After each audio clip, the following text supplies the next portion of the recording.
Henri Barnier, Poussé par les grands, c'est un livre qui a été écrit par Gilles Granouillet. On accueille Jérémy dans le studio. Jérémy qui va être celui qui va nous raconter comment se passe Paris, puisque dans ce dispositif Colidrame, les classes votent, c'est ça, hein, donc chaque classe élit son livre, et puis un représentant par classe va à Paris retrouver d'autres classes. Donc toi, Jérémy, tu y es allé pour la classe du collège Monticelli. Raconte-nous, qu'est-ce que c'était cette histoire? C'est une aventure, ça, quand même. Ah oui, c'est une aventure. Donc tout d'abord, on est arrivé à Paris. Donc on s'est rendu dans les bureaux de Colidrame. Donc l'élève qui se rend à Paris, c'est le porte-parole de la pièce de théâtre choisie par sa classe. Donc j'ai pu rencontrer des élèves de différents collèges de France et de différents niveaux. Vous étiez combien à peu près? On devait être une trentaine, 35. Donc en arrivant, on nous a regroupés par titre pour mettre en commun nos arguments. On formait une équipe parce qu'on était regroupés par table. Donc il y avait Traversé, Annette et Poussé et ça je ne sais pas quoi frère. Donc pour défendre Traversé, il faisait souvent référence à des sujets d'actualité comme l'affaire Malala. Au moment où le jury s'est réuni, donc il y avait un adulte qui notait le nombre d'arguments et pour chaque œuvre, il y avait un assesseur qui notait les arguments. La parole, donc elle n'arrêtait pas de tourner. C'était comme une compétition sportive où chaque équipe, chaque comité de lecture s'efforçait de bien argumenter pour faire gagner sa pièce et l'auteur de la pièce. Donc ça a duré à peu près 3h30. J'ai d'ailleurs été surpris que ce soit Annette qui gagne, car dans ma classe, aucun élève ne l'avait défendu. Bah ça alors. Et dans ma classe, et donc Traversé n'était qu'à 2 points d'Annette, je pense qu'on aurait pu gagner. Enfin, quelque chose d'original s'est produit lors de cette rencontre. Nous étions filmés, autour de nous il y avait une équipe de tournage avec tout le matériel, perche, caméra, etc. C'était une belle expérience. Et toi, alors, tu t'es battu, t'as argumenté, comment tu t'es senti, toi? Parce que tu disais, hein, t'as été porte-parole de ta classe, c'est quand même c'est une responsabilité, ça. Ah oui. Dans l'équipe, on faisait tourner un peu la parole, parce qu'on n'avait pas toujours les mêmes arguments, donc on changeait un peu de personnes pour donner des arguments différents. Et comment t'as choisi? Pourquoi ça a été toi qui monte à Paris? Parce que j'avais donné plus d'arguments que ceux de mon équipe.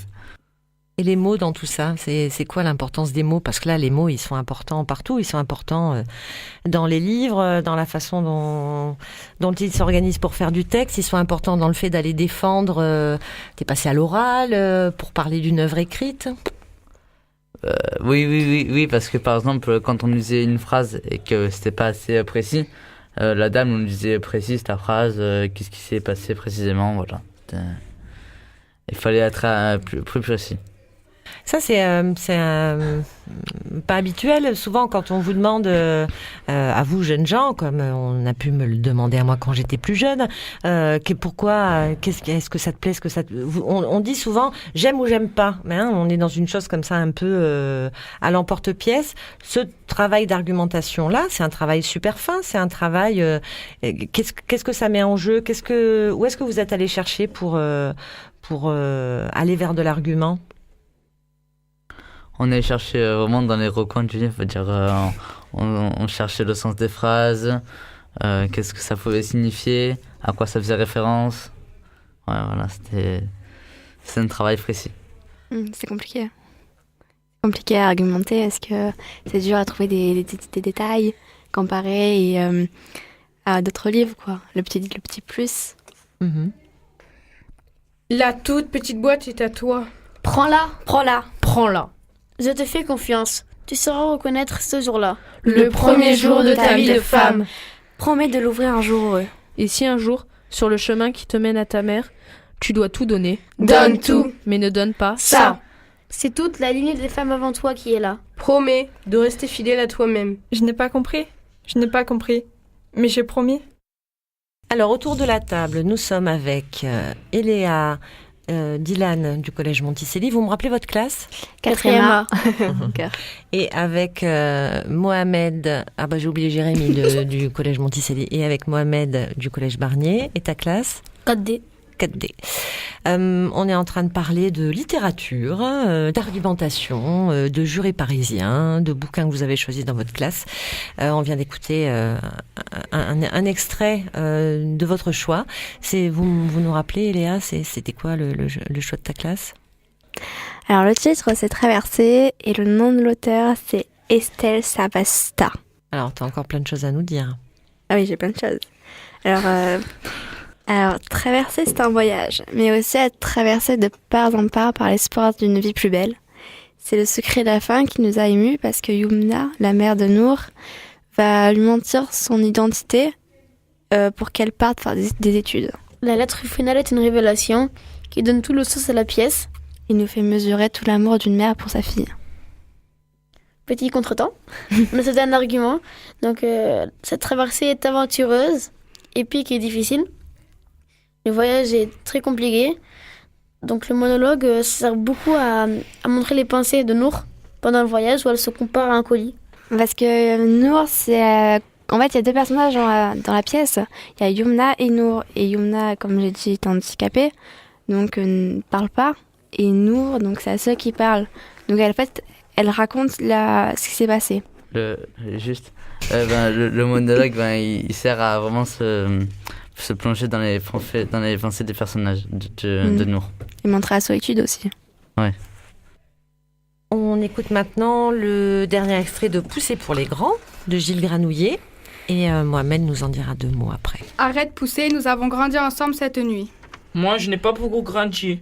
Je suis resté tout petit. Arrête Pousser, tous les deux nous pouvons y arriver. Pourquoi tous les deux? Réveillons mes frères, appelle. Réveille ta mère, elle pourrait nous aider. Parce que je t'aime Pousser, nous sommes seuls mais je t'aime et si tu m'aimes aussi tu seras courageux. On entend les pas de l'ogre tout proche. Je serai courageux, je te le promets, je serai courageux. La poignée tourne, l'ogre pousse la porte, on entend son souffle profond, son immense silhouette se dessine à contre-jour dans l'entrebâillement de la porte. Il tient un long couteau dans sa main droite.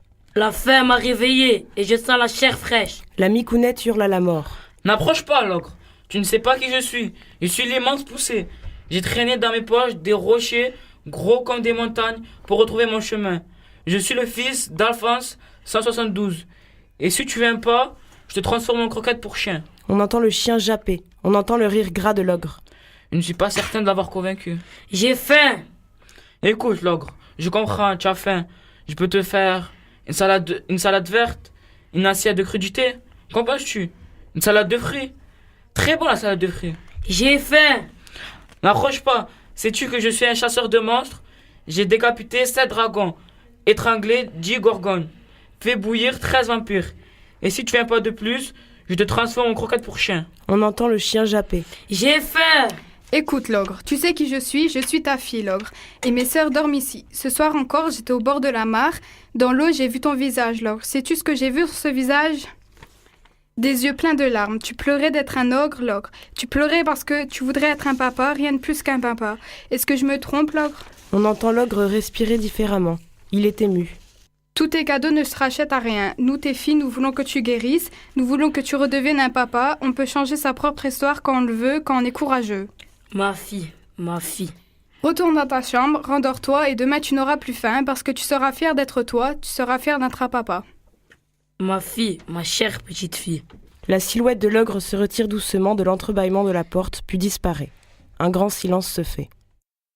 Mohamed, Pousser pour les grands. Voilà, on vient d'écouter le 2e extrait. Dans toute cette histoire, depuis la lecture jusqu'à ton collègue qui est parti à Paris, jusqu'à maintenant, jusqu'à cette émission radio, qu'est-ce qui t'a intéressé? Qu'est-ce que tu retiens de tout ça?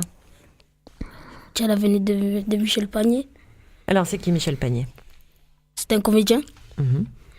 Et il nous a expliqué le théâtre. Comment jouer.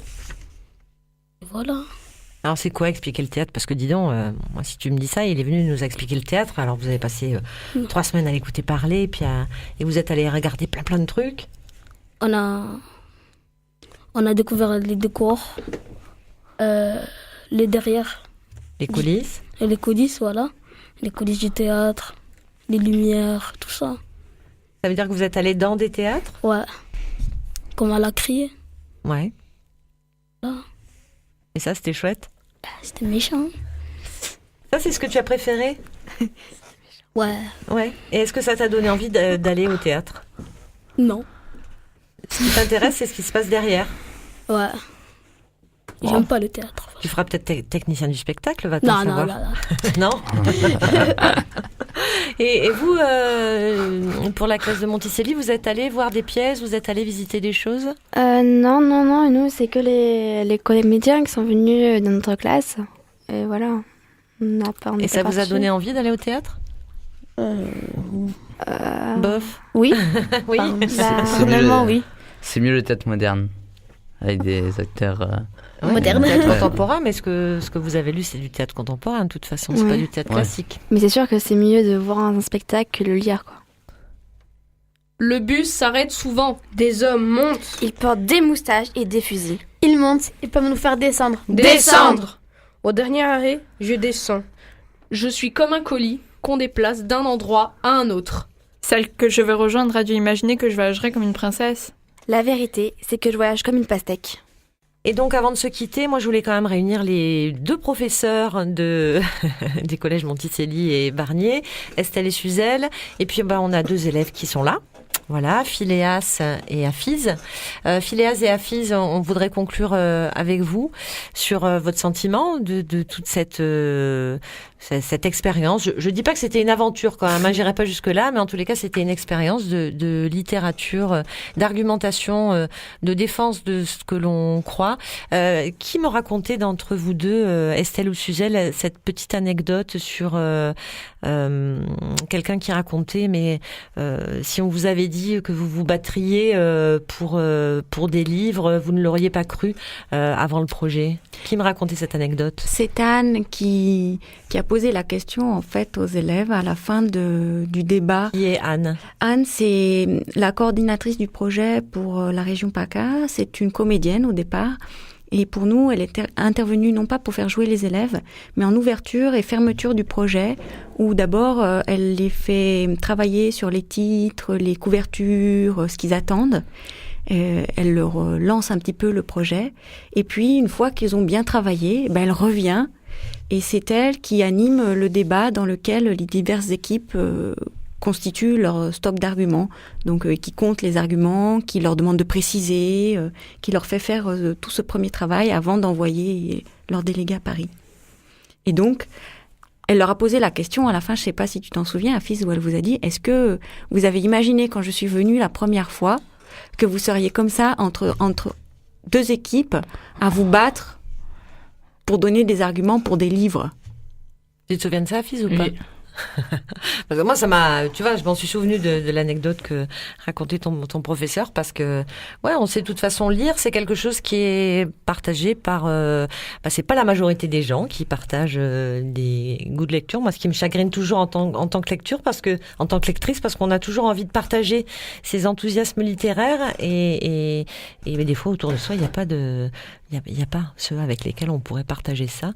C'est quoi votre moteur à toutes les deux pour mettre en œuvre des projets comme ça autour de la littérature? Qu'est-ce qui fait que vous faites ça? Essayer de transmettre la passion pour le théâtre, pour les livres en général, vraiment essayer de rendre ça vivant, parce que je pense qu'en classe, parfois, on n'a pas forcément toujours l'opportunité de le faire, et qu'il n'y a qu'à travers le projet, moi je suis convaincue que c'est en créant quelque chose, en faisant quelque chose qu'on leur apprend vraiment. Voilà. C'est quoi la place du livre et de la littérature et alors encore plus, on peut poser la question par rapport au théâtre, à l'heure actuelle dans le collège, la place de la lecture dans le collège en tous les cas? La place de la lecture, elle est censée être extrêmement importante puisque c'est la base de tout ce qu'on fait, mais en fait c'est aussi le point sur lequel on achoppe le plus, puisque les élèves vous l'ont dit, très souvent ils n'ont pas du tout l'habitude de lire, ils lisent du coup en classe, par extrait, pas des choses longues, et donc là ce qui était intéressant c'est d'avoir